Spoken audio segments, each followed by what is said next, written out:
काल निवडून आल्यानंतर अर्शद चौधरी नावाचा बहुजन विकास आघाडीचा हा लांड्या नगरसेवक झाल्यानंतर आमच्या धर्माचा अपमान करतो आणि यांचे सोकॉल्ड नेते हिंदू धर्माचे बेगडी प्रेम असलेले पुऱ्या निवडणुकीत आम्ही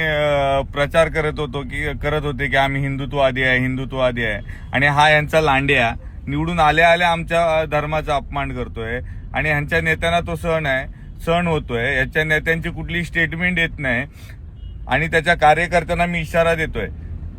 की ह्या पद्धतीचं जर पुन्हा झालं तर अर्शद चौधरी सारख्या लांड्या नगरसेवकांना आम्ही हिंदुत्ववादी लोक सोडणार नाही। त्यांनी तात्काळ समस्त हिंदू धर्माची माफी मागावी आणि ह्यांच्या नेत्यानेही समस्त हिंदू धर्माची माफी मागावी की असे लांडे त्यांना तिकीट देऊन धर्माचा अपमान करायला सभागृहात पाठवलंय।